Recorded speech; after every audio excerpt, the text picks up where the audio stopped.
Will the dwarf successfully track the sun during the total eclipse on April 8? This is a test that I will be conducting now.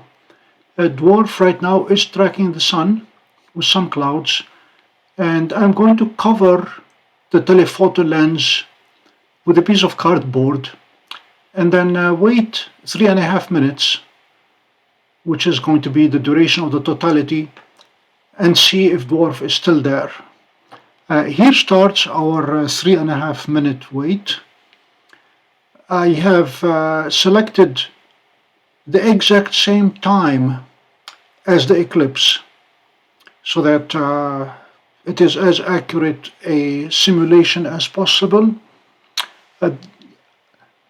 My expectation is that dwarf, having tracked the sun and it is in tracking mode, it will maintain its speed and the angle of tracking, knowing what time of day it is.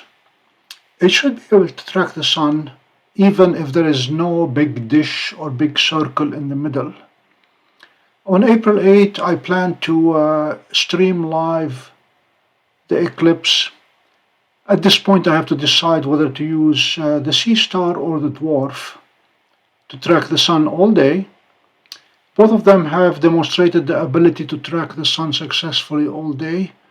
The question in my mind remains, what happens during totality when neither of them can see enough of a large lit disk to continue tracking?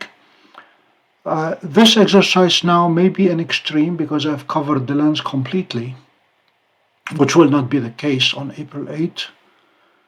We are now just over 1.5 minutes, so we are halfway to the 3.5 minute totality. I also plan to have my Lunt LS50T hydrogen alpha to see how much corona we can observe, or if there are any big prominences that extend beyond the boundary of the moon, whether we'll be able to see them with hydrogen alpha.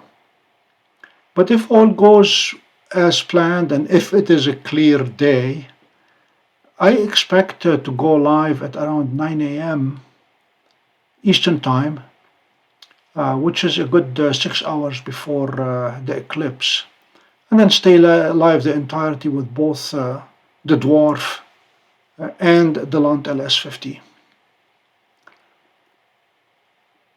So we are 2.5 minutes into totality. We have another minute to wait, and then we'll see when I remove the cardboard if the sun is still in the center of the screen, if dwarf was able indeed to track it for the duration of the 3.5 minutes. So if you have nothing better to do, or if you're not in the area of totality, or if you're not going to be seeing the eclipse at all, do join me on April 8 all day long with a multitude of telescopes. Okay, we're approaching the 3.5 minutes, and any moment now I will remove the cardboard from in front of the telescope and see what we have. The countdown is on.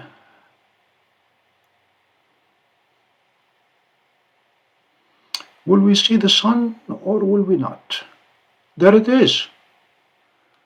And we had a plane fly through while we had the sun covered. So this was indeed a successful test.